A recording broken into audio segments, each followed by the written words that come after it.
for all the fire starting methods that I have played with down here at the property, I even have a propane tank that hooks up to like a flamethrower kind of thing. That doesn't really create a fire. What creates a fire? This fire was just a few twigs and some leaves and one flick of a bic.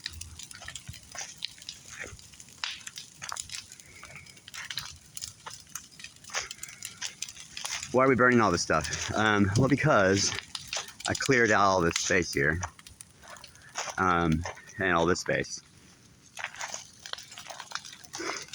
So now the entryway you come up, it's a little bit more open. A lot more open, actually. All that's really open. Up here in the main gallery, I guess, is what I kind of call this. It's the circle here. It goes down that way. Had a little bit of stuff there that I'm still trying to get rid of. Big bunch of it there. A lot of wood that I'm cutting up. Some wood I got to deal with. Trees that I cut down. Some more wood. And this is my road. It's my fence that I'm going to build out of cord wood, as you can see there. But here's my cross-property road. Why do I put a road here? Because I can't get across the property really easily unless I go out on the main street, which I can do that. But it's also nice to have your own private little road. And the number one way to increase property value, I've read, is access. There's no point in having 100 acres if you can't access them. So that is where we are. This is my cross-property road. The bulldozer broke down earlier with a leak of hydraulic fluid, so it will be back in business apparently tomorrow.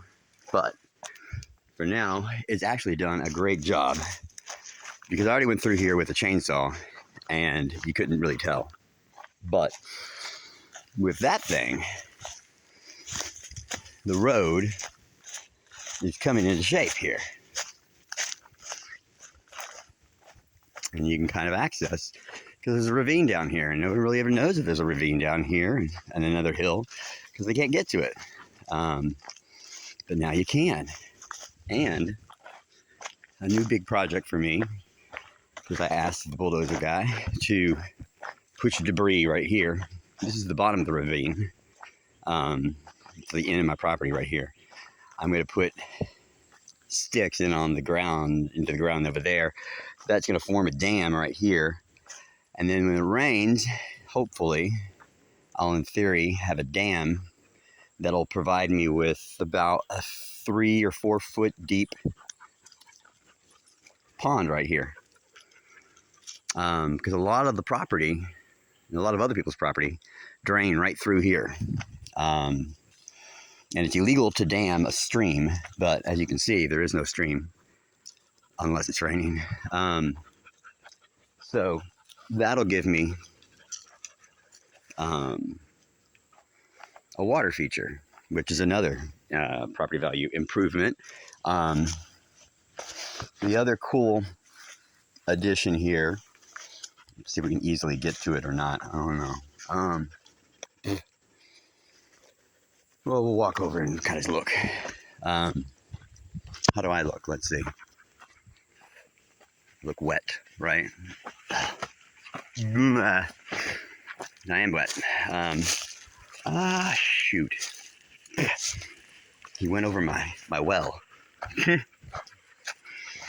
I spent a day digging down here, a new well. Oh well, we'll have to deal with the well later. Looks like this is where he started leaking hydraulic fluid, though. Anyway, so this is the old well that I was digging. This is the cross-property trail that I created about a year ago. And I don't know if you can see or not. In the distance over there, right there, is a greenhouse. That greenhouse is actually my internet. Then there's this white cable, Cat 6 cable, that runs all the way up to the power building where I have my router. Giving me internet here. Coming up the trail here, it's my little bench. This little alcove here, I want to build it up a little bit more, make it more of like a meditation kind of thought place, okay? Oh, you can see right over there's where the bulldozer is. So you see the road is right there. It runs parallel with the trail. I think it actually kind of makes it feel like you have more land than what you do. The trail comes on up, and we're back in the gallery, as I call it, up here. You see the fire still doing really well. So well that I bet you somebody's going to stop and question what's going on. But anyway, the gallery. Solar received a small upgrade. It was actually a big upgrade in price for me, but small for it.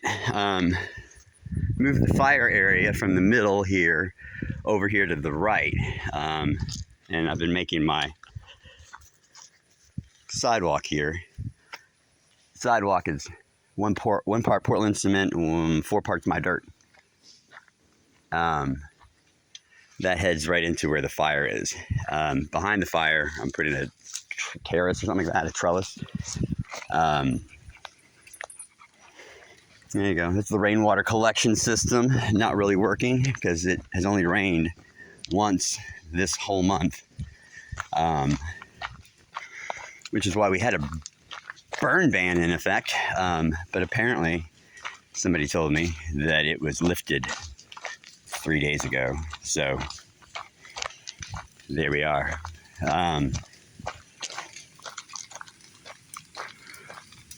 You can feel the heat from here. But this is like one of those fires now where you can throw anything on it and it will consume it.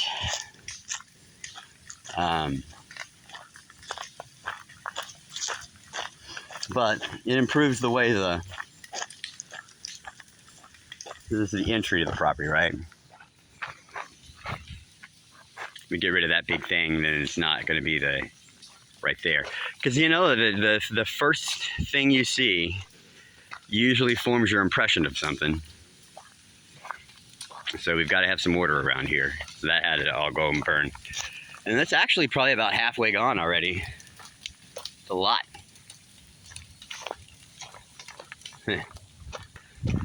Let's see here. Like I said, new internet, new road, a lot of stuff burning.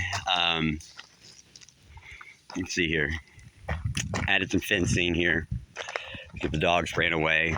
So this fence isn't very effective yet because there's a big hole right here. But after the new cabin, because there's a second cabin being delivered, after the new cabin gets here, that'll be Monday, then I'm going to close that hole up. The new cabin is going to, so this one's like this, and the new cabin's going to go right over here. So it's going to form an L. And that'll give me 800 square feet, and it has a loft. Also been adding to the lights around here. I got a little light that I added way up there. The higher the area light, the better it works. So that one's way up there. This is just a mess. But there's this area light. The place looks like a college campus at night. All I need are like little blue rape lights. And that's the property right now. I have no idea how bad I look, but yes, I am hot if it looks like it. So there you go.